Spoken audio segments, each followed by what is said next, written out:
Hello, जय Shivray sir. जय शिवराय ताई, जय शिवराय. बोला ना. हो सर, आता तसं तर तुम्ही 2025 मध्ये रेकॉर्ड मोडलेलंच आहे.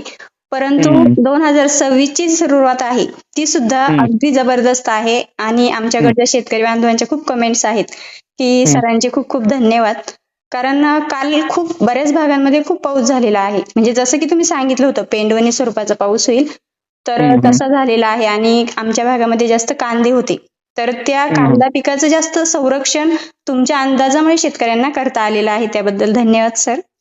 नक्कीच शिवरायांची कृपा. हो, नक्कीच. तर तर मग नक्कीच सर, आता. हो. हा, बोला. आज अंदाज कसा राहील? कारण शेतकऱ्यांच्या भरपूर कमेंट्स आल्या, की आज सरांकडनं अंदाज घ्या.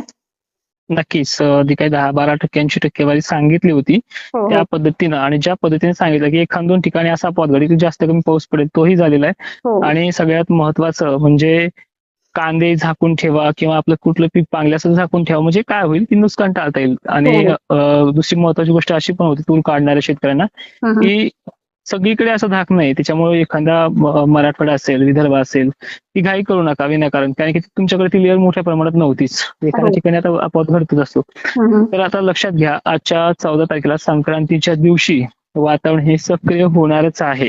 हो. पण कालच्या इतका ताकदीचा जोर जो आहे हं, हं. तो कमी झाल्यासारखा असणार आहे. पण आता काय माहिती का, मी पहिलेही सांगितले की दिलेल्या तारखेच्याही पुढे हे हो. वातावरण खराब संक्रांतीपर्यंत राहणार आहे. हं. हो. आणि ते आजही तुम्हाला पाहायला मिळतात. आता पहिली गोष्ट लक्षात घ्या, एक एक जिल्ह्याचा आढावा. हं, हं. पश्चिम महाराष्ट्रामध्ये ढगांची लेअर बनायला सुरुवात देखील झालेली आहे. हो. त्यामध्ये अहिल्यानगर प्रामुख्याने आहे, छत्रपती संभाजीनगर आहे, इकडे देऊळगाव राजा, भोकरदन दक्षिण साईड असेल, त्यानंतर इकडे लातूर वगैरे पट्टे असतील, पुणे साईड असेल, इथे स्थानिक वातावरणाची लेअर बनणार आहे. वारे जर जोराने असतील तर हं, ही हं. लेअर खाली सरकणार आहे. मग हो. आजचा पाऊस स्थानिक वातावरणासह कुठे पडू शकतो हे लक्षात घ्या.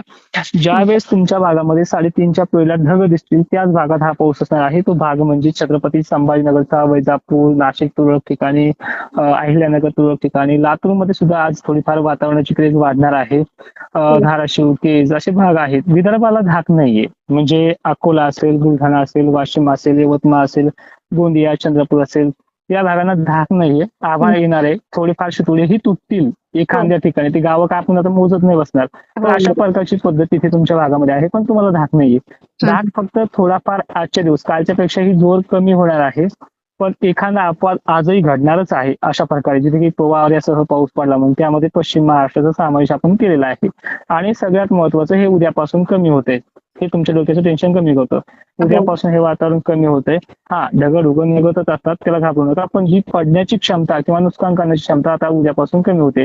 मग 2 दिवस काय होणार आहे, 15, 16 आणि कदाचित 17 पण सकाळच्या वेळेला हो. ही थंडीची जी लेवल आहे ती परत एकदा पूर्वपदावर येईल. मर्यादित वेळेसाठी म्हणजे 3च दिवसासाठी 15, 16 आणि 17. 17 पासून दुपारून ऊन वाढणार आहे. संध्याकाळच्या वेळेला परत उन्हाची तीव्रता जी वाढलेली असते त्यामुळे गरमीची लेवल वाढणार, थंडीची तीव्रता कमी होणार. 17, 18, 19, 20, 21 तारखेपर्यंत थंडी कमी होणार. 22-23 ला परत आभाळ येणार. एखाद दोन अपवाद परत घडतील. म्हणजे असं सत्र जे आहे ते जानेवारी महिन्यामध्ये 4 दिवसाचं सत्र असणार आहे. हं, मग हं. 22 जानेवारी पासून जे वातावरण बनलं खराब, ढगाळ वगैरे जे काही गोष्टी आहेत ते हो. परत 2-4 दिवस कमी होईल. परत मग फेब्रुवारीच्या सुरुवातीलाच वातावरण खराब होणार आहे. हो, हो. हम्म. म्हणजे आणि पूर्ण. हं. बोला बोला बोला. पूर्ण जानेवारी महिन्यामध्ये हे वातावरण असंच राहणार आहे कमी जास्त प्रमाणामध्ये. पूर्ण तर म्हणता येणार नाहीये, पण 4-8 दिवसाला 4-8 दिवसाला म्हणजे आता हो. जानेवारी 30 दिवस असतात. 8 हो. दिवसाला प्रत्येक एक जरी म्हणत 3 टप्प्यामध्ये हे झाले. त्याच्यामध्ये पहिला टप्पा सुरुवातीला सटण्यामध्ये पाऊस पडला. आता दुसरा हा झालाय. हं. परत एक 22-23 ला येईल आणि तिसरा जो आहे ना, तिसरा जो आहे तो 22-23 ला म्हटलेला आहे. आणि चौथा येईल तो फेब्रुवारी महिन्यात 29 तारखेच्या पुढे. हो, हो. म्हणजे कमी, कधी जास्त असं वातावरण होईल. हो हो हो हो. हो. पण नक्की. एक लक्षात ठेवा, वातावरण बिघडलं, कोणी हो. म्हणते पाऊस येणार नाही, पाऊस थेंब पडणार नाही, समजा काही म्हणलं असेल तर हं. आपलं नुकसान होईल. नाही पडलं तर चांगली गोष्ट आहे. पण एखाद्या वेळेस तुमचा 1,00,000-2 लाखाचा कांदा हो. त्याच्यामध्ये पाणी शिरलं तर नुकसान तुमचं आहे. जाईल, थोडा खर्चच जाईल गोळा करण्यामध्ये किंवा आपलं नियोजन करण्यामध्ये. पण या गोष्टीला दुर्लक्ष करू नका. विश्वास ज्याच्यावरती त्याच्यावर विश्वास ठेवा. हो, हो. बरोबर सर. नाही सर, हम्म. शेतकऱ्यांच्या भरपूर कमेंट्स आल्या, की तुमचा अंदाज म्हणजे एकदम परफेक्ट अंदाज ठरतोय आणि शेतकऱ्यांना त्याचा जास्त उपयोग होतोय. नक्कीच नक्कीच. नक्कीच सर, धन्यवाद आपल्या शेतकऱ्यांना माहिती दिल्याबद्दल. थँक्यू.